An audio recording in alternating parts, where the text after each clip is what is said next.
नमस्कार, मैं हूं पूर्वा राजपूत और आपका स्वागत है धमतरी के सबसे लोकप्रिय न्यूज चैनल डीएनए में। शुरू करते हैं आज की ताज़ा तरीन खबरों का सिलसिला। धमतरी में अनोखी शादी, इशारों में ऋषभ और रोशनी ने पसंद किया। इनकी शादी के लिए दोनों में परिवार परेशान थे। मंदिर में दोनों की मुलाकात हुई, दोनों मिलते ही एक ही नजर में पसंद किया। कहानी फिल्मों जैसी है, थोड़ी अजीब है, लेकिन अब दोनों की शादी को लोग तारीफ कर रहे हैं। परिवार के लोग दोपहर सगाई करने पहुंचे, सगाई शादी में बदल गई। दरअसल धमतरी जिले के नगरी में रहने वाली रोशनी जैन जन्म से ही न बोल सकती थी न सुन सकती थी। 15 सदस्यों वाले संयुक्त परिवार में जन्मी, व्यवसाय करने वाली पिता और चाचा ने रोशनी की स्पीच थेरेपी का कोर्स करवाया, ITI का कोर्स कराया। अब उसका घर बसाना चाहते थे, लेकिन उसकी दिव्यांग होने की वजह से रिश्ता नहीं मिल पा रहा था। रोशनी 25 साल की हो गई, संपन्न होते हुए भी परिवार परेशान हो चुका था। लेकिन कहते हैं कि ऊपर वाले की माया कुछ ऐसी है कि जोड़ियां ऊपर से ही तय होकर आती हैं। उधर कोंडागांव में नरेश ट्रैवलर्स का नाम करने वाले जैन परिवार में भी एक बेटा था, ऋषभ। वो भी जन्म से मूक बधिर था। ऋषभ हालांकि 9वीं तक पढ़ा हुआ था, लेकिन अपना पारिवारिक व्यवसाय ठीक से चला लेता है। इसके पालक भी ऋषभ की शादी की चिंता में थे। फिर कैसे दोनों की परिवार आपस में मिले, कैसे रोशनी की ऋषभ का परिचय हुआ, ये बहुत दिलचस्प रहा।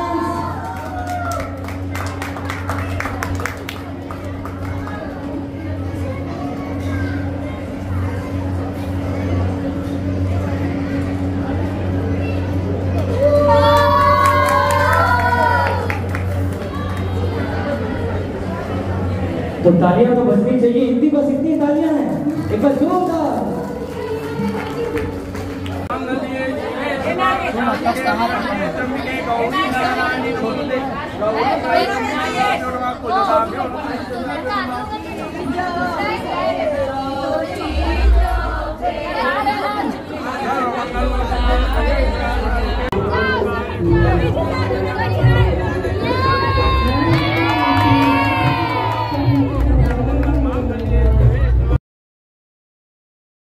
रोशनी जैन के परिजनों ने बताया कि कोंडागांव में अपनी बुआ के यहाँ गई हुई थी। वहाँ ऋषभ के माता पिता से चर्चा हुई। इसके बाद ऋषभ के माता पिता ने ऋषभ को शादी के लिए तैयार करने की बात कही।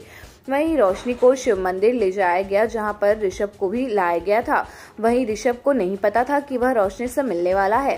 रोशनी और ऋषभ को मंदिर के एक साथ बैठाया गया और दोनों को घंटों बात करने का मौका दिया गया। इस दौरान दोनों इशारों में बात करे और दोनों ने एक दूसरे के इशारे को समझने लगे। वहीं ऋषभ और रोशनी वीडियो कॉल में एक दूसरे को समझने की कोशिश किया। वहीं घर वालों ने दोनों की समझदारी को देखते हुए 21 फरवरी को सगाई की तारीख तय की गई। कोंडागांव ऋषभ के साथ परिवार में साथ सगाई करने पहुंचे और सगाई शादी में बदल गई। रोशनी है, जिनके पापा का नाम संजय, जो कि मेरे छोटे भाई हैं, जो कि बचपन से ही मूक बधिर रही है। और हम उसके लिए योग्य वर खोजते खोजते बहुत समय हो गया था। 26 वर्ष की हो चुकी थी। हमें कोंडागांव पता चला कि एक लड़का है, सुंदर टायर्स वालों का, विमल चंद जी बुरड़ उनके पापा का नाम है, उनके लड़के का नाम ऋषभ बुरड़ है। हम अभी भाई दूज में गए थे, तो उनके पापा से मुलाकात किए। दिवाली के बाद भाई दूज में उनके पापा से मुलाकात किए और उनसे चर्चा किए। उनका कहना था कि लड़का लड़की को एक बार मिलाइए, दोनों बात करके देखते हैं, अगर उनको समझ में आएगा तब अपन रिश्ते की बात आगे करेंगे। लड़का लड़की को मिलाने के लिए हमने लड़की को कोंडागांव भेजा, जहाँ वो खोपा बेड़ा के शिव मंदिर में गए और वहाँ पे दोनों बैठकर एक दूसरे से इशारे में बात किए। दोनों बच्चे जन्म से मूक बधिर है, 100% नहीं सुनाई देता, न बोल पाते। दोनों बच्चों का संयोग रहा कि दोनों बच्चे मामा के घर गए और वहाँ पे जब आवाज आई और नहीं सुने, तब दोनों बच्चे के मम्मी पापा को पता चला कि उन्हें सुनाई नहीं देता है और धीरे धीरे बड़े हुए हैं। दोनों बच्चे को कोशिश की गई स्पीच थेरेपी कोर्स कराने की। रायपुर भेजा गया गुरुवार को। वहाँ पे हफ्ते में एक दिन गुरुवार को क्लासेस लगती थी, वहाँ पे वो जाते थे। और संयोग रहा वहाँ पे दोनों बच्चे पढ़े, लेकिन उतनी पढ़ाई नहीं कर पाए, तो उन्हें जनरल स्कूल में रखा गया। और जनरल स्कूल में हमारी बच्ची ने 12वीं की परीक्षा पास की, उसके बाद ITI में कोपा किया और सिलाई का कोर्स किया। वह बच्चा 8वीं पढ़ा है और उसने अपने पापा के साथ सुंदर टायर्स की दुकान में बैठना चालू किया और पूरा बिजनेस लगभग 50 से 70% वही संभालता है, पूरा लेन देन वगैरह करना उसकी जिम्मेदारी है।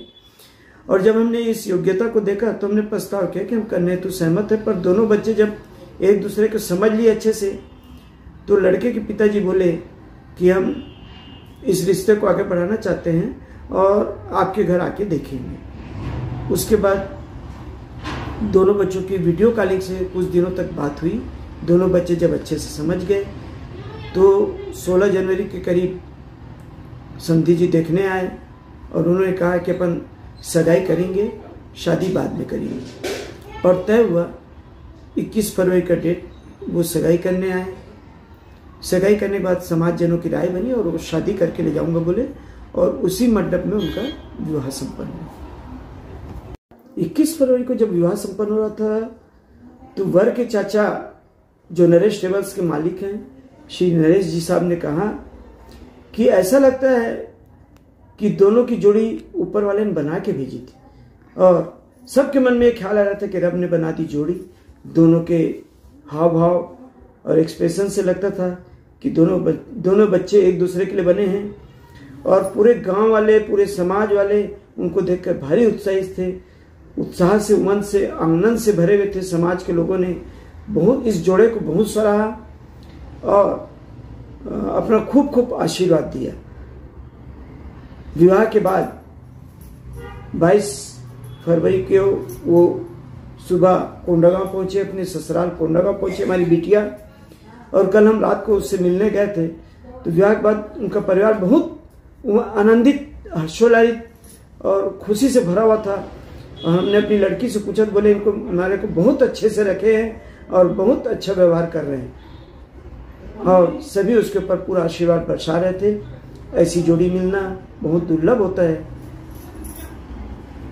बड़े पापा और जीजू के पापा का मिलना हुआ मंदिर में, बातचीत चली मंदिर में कि हमारा बेटा ऐसा है, हम रेडी करने के लिए, पर उनको रेडी करना पड़ेगा।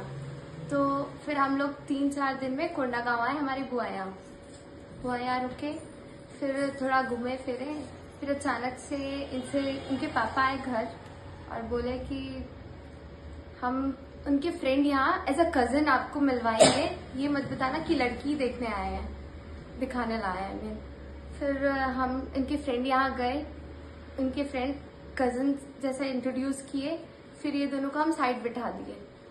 ये लोग एक दूसरे को मतलब इतने अच्छे से समझ के उनको बताया कि ये भी बोल सुन नहीं पाती है, आपके जैसी है बिल्कुल। तो ये दोनों अलग बैठे, बहुत अच्छे से बात की है। फिर ये दोनों अलग बैठ के अपनी भाषा में कम से कम 1 से 1.5 घंटा बात की है। उसके बाद मैं ही गई, मैं बोली हो गया, अब चलते हैं, घर वाले बुला रहे, शाम हो रही थी। तो फिर हमने इनडायरेक्टली इनसे पूछा कि मेरी बहन कैसी लगी आपको। तो नहीं, मेरे को तो अच्छी लगी। मैं बोली घर में बात करें, तो नहीं दादी से पूछेंगे, पापा से पूछेंगे, चाचू का भी नाम लिए। बोली ठीक है, आप घर में बात बता देना। फिर सेकेंड डे अंकल का फोन आया कि आप लेके आ जाओ, वो मिलना चाह रहे करके। सेकेंड डे हम घर गए। फिर जीजू को तो पसंद आ गई थी, बट वो शर्मा रहे थे बताने में। फिर जो उनके फ्रेंड थे, फिर उनको धीरे से बताए, सबको पसंद आ गई। आपको पसंद आई कि नहीं करके? तो मैंने हाँ पसंद आ गई है, शादी करोगे? तो हाँ। फिर वो बोले हाँ मैं कर लूंगा शादी, एक बार पापा दादी से पूछ लो करके। फिर हम लोग बोले सब रेडी है, आप ही नहीं बोल पा रहे करके। फिर वो शर्माते शर्माते हाँ बोले, ज्यादा नहीं रहा। बड़े लोग इस टाइम पे कम्युनिकेट किया अच्छे। हाँ मतलब फर्स्ट टाइम पे मिला ना, तो लग नहीं रहा था कि ये फर्स्ट टाइम मिला है, उनकी बॉन्डिंग इतनी अच्छी जम गई थी। हाँ, फिर जिस दिन से हाँ हुआ ना, उस दिन के रात से वीडियो कॉल जो चालू था वो अभी तक चल रहा था, शादी तक। एक एक चीज बताना कि मैं ये कर रहा हूँ, मैं ये कर रही हूँ, एक दूसरे को हर चीज यानी शेयर करना बहुत अच्छे से हुआ। तो ये थी हमारी धमतरी जिले से जुड़ी कुछ ताज़ा तरीन खबरें। आप इसी तरह से बने रहिए हमारे साथ TNA न्यूज़ पर। धन्यवाद।